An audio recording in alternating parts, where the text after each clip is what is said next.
మారని కలెక్టర్ల తీరు, భూ సమస్యల పరిష్కారంలో తీవ్ర నిర్లక్ష్యం, సీఎం మంత్రి చెప్పినా పట్టించుకొని వైనం, అమానవీయంగా వ్యవహరిస్తున్నారనే విమర్శలు, ప్రజలకు శాపంగా అధికారుల అవగాహన లోపం, తహసీల్దార్లు ఆర్డీఓలు పంపిన రిపోర్టులపై సైతం రిజెక్ట్, భూభారతిపై ఓరియంటేషన్ అత్యవసరం. ఎందుకు మారుతారు వీళ్ళు? ఫస్ట్ ఈ తహసీల్దార్లు పంపించింది లేదు, కలెక్టర్లు చేసింది లేదు, అంతే కదా. భూభారతిలో ఏదైనా మిస్సింగ్ సర్వే నెంబర్ పెడితే ఎన్ని రోజులల్లా మీకు ఆన్లైన్ అవుతుంది? ఒకసారి కామెంట్ పెట్టండి. దీని గురించి మనం ఫ్యాక్ట్స్ మాట్లాడుకుందాం, కొన్ని మనం వ్యవహారిక భాషలో మాట్లాడుకుందాం, ఓపెన్ ఫ్యాక్ట్స్ మాట్లాడుకుందాం. భూభారతిలో మిస్సింగ్ సర్వే నెంబర్ పెడితే కమ్సే కమ్ ఎంత లేదన్నా ఒక 6 నెలలు పడుతుంది ఈజీగా. 6 నెలల అది ఆన్లైన్కి వస్తుంది. వస్తుంది, లేకపోతే ఏదో కారణం పెట్టి మాత్రం రిజల్ట్ మాత్రం కంపల్సరీ అవుతుంది. ఎందుకు అవుతుంది? రిజల్ట్ ఎందుకు అవుతుంది అంటే మూడుపులు ముట్టకపోతే. యాక్సెప్ట్ ఎందుకు అవుతుంది? మూడుపులు ఇస్తే. ఇదే రెండే అంతే. మరి 6 నెలల దాకా ఎందుకు అవుతుంది ఫైల్? మరి అది వీళ్ళు ఏమన్నారు? భూభారత్ అయినా ధరణి అయినా పెట్టేటప్పుడు స్పాట్ ఏది ఉన్నా స్పాట్లో పని చేస్తాం, 1 వీక్ లోపలే చేస్తాం అని చెప్పి అన్నారు. మరి 1 వీక్ కావాల్సింది 6 నెలలకు ఎందుకు పోతుంది? ఎవరిలో లోపం? ఒక తహసీల్దార్కు మిస్సింగ్ సర్వే నెంబర్ పెడితే కమ్సే కమ్ ఒక ఫైలు 3 నెలలు ఎంఆర్ఓ ఆఫీస్లో మురుగుతుంది. ఇది పక్కా ఫ్యాక్ట్. తహసీల్దార్ ఆఫీస్లో 3 నెలలు మురిగితే ఆర్డీఓ ఆఫీస్లో ఎన్ని రోజులు మురుగుతుంది? ఆడ నెల 15 రోజులు కంపల్సరీ ఉంటుంది.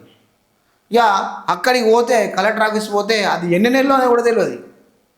ఆయన చూస్తే సంతకం పెట్టి చూస్తే మన ఫైల్ మూవ్ అయినట్టు, ఆయన చూడకపోతే అది ఆన్నే ఇక pending at collector office, pending at collectorate, pending at collectorate అని పెట్టి ఆన్నే ఉంటుంది. ఇక కలెక్టరేట్లో మురిగితే సీసీఎల్ఏకి పోవాలంటే ఎన్ని నెలలు కావాలి? అది 6 నెలలు బరాబరి లెక్క పెట్టుకుంటే. ఒక ఫైలు ఒక భూమి పట్టేవాలంటే 6 నెలలు. ఇక వీడు తిరిగి తిరిగి తిరిగి పచ్చులు కావాల్సిందే. ఒగ్గట్లు ఉంటుంది అన్నాడు భూభారత్ వ్యవస్థ. ఇప్పుడు మారాలే కలెక్టర్లు అని అంటే ఎందుకు మారుతారు వాళ్ళు? వాళ్ళకు రాజభోగాలు వస్తున్నాయి. ఇన్నోవాల మంచిగా ఫుల్ డీజిల్ ఉంటుంది, ఫుల్ సెంట్రల్ ఏసీ, ముందటో వ్యాన్ వెనుకో వ్యాన్, తిరగడానికి అలవెన్స్ చేస్తాం. అవన్నీ ఇచ్చిన తర్వాత వాళ్ళు ఎందుకు మారుతారు? రేవంత్ రెడ్డి గారు ఒక ముచ్చట అన్నారు, కలెక్టర్లు ఏసీ రూములు నుంచి బయటికి వెళ్ళి ప్రజా సమస్యలు అడగాలి అన్నారు. ఇది పక్కా ఫ్యాక్ట్. ఇది ఏ ముఖ్యమంత్రి మాట్లాడని విధంగా ఇప్పుడు రేవంత్ రెడ్డి గారు మాట్లాడేది. ఇది కలెక్టర్లకు ఫస్ట్ ఏసీలు బంద్ పెట్టాలి, 100%. బంధులు పెడితేనే వాళ్ళకు అన్ని రకాలుగా మూమెంట్ కలుగుతుంది. వీళ్ళు మారాలే అంటున్నారు, కానీ వీళ్ళు ఎందుకు మారాలి? అన్ని స్కాములేనాయి తెలంగాణలో, అన్ని డిపార్ట్మెంట్లో స్కాములేనాయి, అన్ని డిపార్ట్మెంట్లలో లంచాలు తీసుకునేనాయి. వీళ్ళు ఎందుకు మారుతారు? ఇక వీళ్ళ తెలియకుండా నడుస్తుందా? ఏ డిపార్ట్మెంట్లో స్కామ్ నడిచినా వీళ్ళ తెలియకుండా నడుస్తుందా? కలెక్టర్లకు ఏ డిపార్ట్మెంట్లో లంచాలు తీసుకున్నా కానీ వీళ్ళ తెలియకుండా నడుస్తుందా? మరి ఎందుకు చూసి చూడటం వదిలేస్తారు అధికారులను? వీళ్ళ షేర్ ఉంటేనే కదా వాళ్ళ వదిలేసేది. ఎస్ఆర్ఓ ఆఫీసులో అవినీతి జరుగుతుందని చెప్పి ఒక పత్రికలో వార్త వచ్చింది అనుకో, దాని మీద యాక్షన్ ఎందుకు తీసుకుంటలేరు ఎంబడే? అంటే వీళ్ళ హస్తం ఉన్నట్టే కదా. ఒక తహసీల్దార్ ఆఫీసులో అవినీతి జరుగుతుంది అని చెప్పి పేపర్లో వస్తే దాన్ని చూసి చూడనట్టు వదిలేస్తారు. వాళ్ళకు మెమోలు ఇష్యూ ఎందుకు చేయరు? అంటే వీళ్ళకు పాత్ర ఉన్నట్టే కదా. ఆర్డీఓలు కలెక్టర్లు వీళ్ళ పాత్ర ఉన్నట్టే కదా వాళ్ళ దాంట్లో, లేకుంటే అది జరుగుతలేదు కదా. హెల్త్ డిపార్ట్మెంట్లో స్కామే, విద్యాశాఖలో స్కామే, వైద్య శాఖలో స్కామే, ఫుడ్ సేఫ్టీ దాంట్లో స్కామే, పంచాయరాజ్ దాంట్లో స్కామే, అన్నింటిలో స్కామేనే. నెలకు 2 లక్షల జీతం కంటే అదనంగా ఇంకో 7-8 లక్షల రూపాయలు బయట నుంచి వస్తూ ఉన్నాయి. వాళ్ళు ఎందుకు మారుతారు? కలెక్టర్లు, ఆర్డీఓలు, ఎంఆర్ఓలు ఇలా జీతాలు కోసం కాదు వీళ్ళు పనిచేసేది, లంచాల కోసం. రక్తం మరిగిన పులి ఏం చేస్తుంది? రక్తానికి కొట్టుకుంటుంది, రక్తం కావాలని చెప్పి. జింక మంచిది, అది సంసారది, నేను దాన్ని తినను అని చెప్పి అంటే పులి సపరేట్ ఉంటుందా? వినది. కాబట్టి వీళ్ళు లంచాలకు మరిగిరు కాబట్టే పనులు అయితే లేవు, మారతలేరు. ఇది ఫ్యాక్ట్. ఇక ఇంకొకటి, సీఎం మంత్రి చెప్పినా పట్టించుకొని పోయినాం. ఏ తహసీల్దార్ అయినా మంత్రి ఫోన్ చేస్తే రెస్పాండ్ అవుతాడా? పని చేస్తాడా? మీరు చెప్పండి. మంత్రితో ఫోన్ మాట్లాడితే మంత్రి చెప్తే పనులు అవుతాయా? మంత్రినే చేయమని పో, నేను ఎందుకు చేయాలి అనే తహసీల్దార్ ఉన్నారా లేరా మండలాల్లో? మీరు చెప్పండి అన్న, కామెంట్లో చెప్పండి. అనే తహసీల్దార్లు ఉన్నారా లేరా? మంత్రి చెప్తే పనులు అవుతాయా? ఇక్కడ చేసేది నేనా మంత్రా పట్ట అనే ఒక తహసీల్దార్లు ఉన్నారా లేరా? ఏండ్ల కొద్దీ ఫైళ్లను జరుపుకుంటా వచ్చే తహసీల్దార్లు ఉన్నారా లేరా ఈ తెలంగాణలో? ఏండ్ల కొద్దీ ఫైల్ మురుగబెట్టి రిజెక్ట్ చేసే కలెక్టర్లు లేరా మన తెలంగాణలో? ఏండ్ల కొద్దీ దాన్ని వెరిఫికేషన్లే ఉంచిన ఆర్డీఓ లేరా? ఉన్నారా లేరా? మరి వీళ్ళు ఎందుకు మారుతారు? భూభారత్ ఎందుకు పెట్టుకున్నారు? వాళ్ళ కోసం పెట్టుకున్నారు. భూభారతి వాళ్ళ సొంత ప్రయోజనాల కోసం పెట్టుకున్నారు, కానీ ప్రజల కోసం పెట్టలేదు. అందరూ గుర్తుంచుకోవాలి ప్రజలారా. మీకోసం పెట్టినోడు కాదు అది. వాళ్ళ స్వార్థ ప్రయోజనాల కోసం, వాళ్ళ భూములు కాపాడడం కోసం, వాళ్ళ భూములను పానికి ఎక్కించుకోవడం కోసం, వాళ్ళ భూముల పట్టాలు చేసుకోవడం కోసం, వాళ్ళ భూముల ఆన్లైన్ చేసుకోవడం కోసం పెట్టుకున్నది భూభారతి. కానీ ప్రజల శ్రేయస్సు కొరకు, ప్రజలకు లాభం జరుగుతుంది, ప్రజలకు భూములు కొట్లాటలు పోతాయని పెట్టుకున్నది కాదు ఇది. నాడొచ్చిన ధరణి అదే, ఇవాళ వచ్చిన భూభారతి కూడా గంతే. వాళ్ళకున్న 1000 ఎకరాలు రికార్డులకు ఎక్కించుకోవాలి. ఎట్లా జరుగుతుంది? ఆల్రెడీ ధరణి పెట్టిండు కాబట్టి ధరణితో సాధ్యం కాదు. మనం భూభారతి పెడితే కొత్త పనిని మొత్తం సృష్టించవచ్చు, మనదే చేతుల పని అని అనుకొని ఈ యొక్క భూభారతిని తెచ్చినట్టు వ్యక్తిగతం అన్నట్టు కదా? వ్యక్తిగతమా కాదా ఇది? ఈ భూభారతి వల్ల ఏ పేదోడికి న్యాయం జరుగుతుంది? ఎంఆర్ఓలు, ఆర్డీఓలు, కలెక్టర్లు ఒక పేదోడికి 1 ఎకరం పట్టా చేయాలంటే అది అందుబాటులోకి వస్తుందా?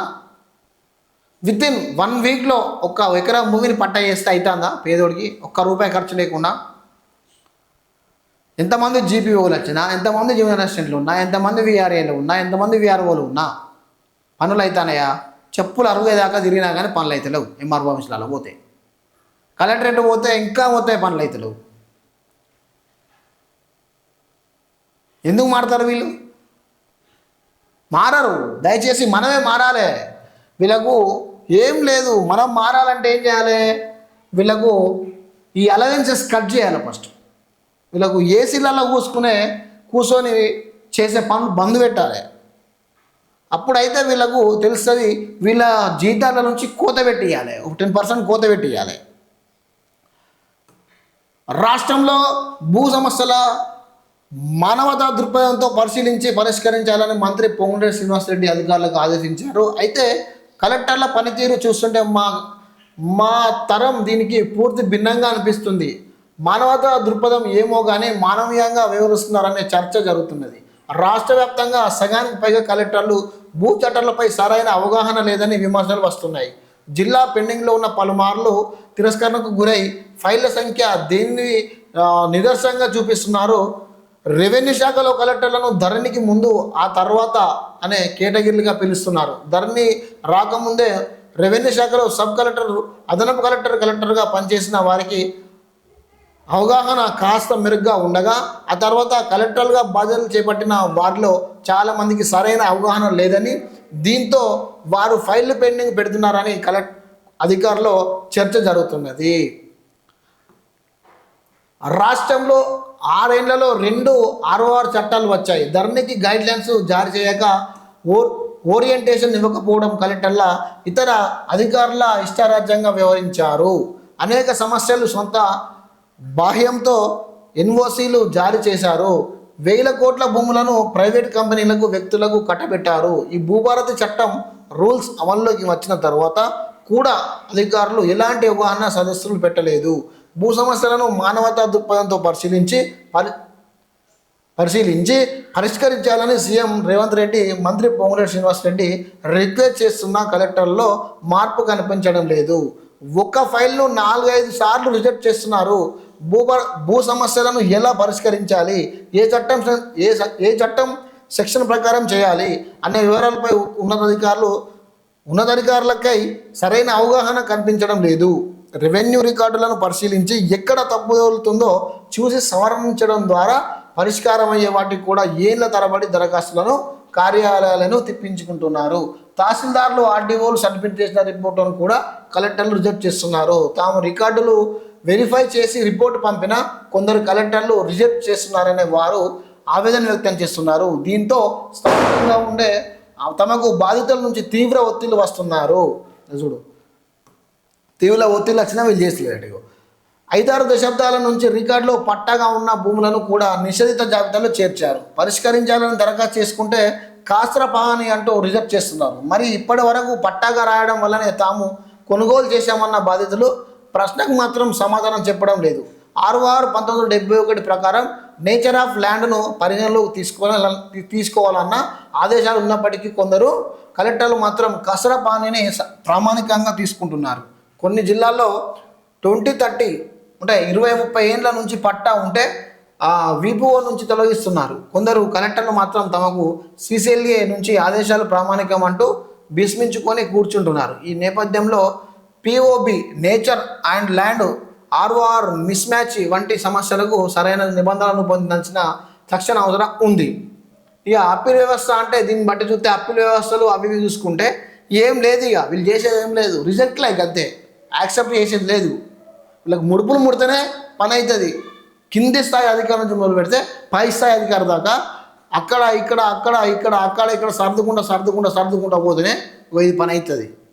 ఇది 100% ఫ్యాక్ట్. ధరణికి సంబంధించిన భూభారకు సంబంధించినదైనా ఈ అధికారుల విషయమైనా ఇది నిజంగా ఫ్యాక్టా కాదా మీరు చెప్పండి అన్న, కామెంట్లో చెప్పండి.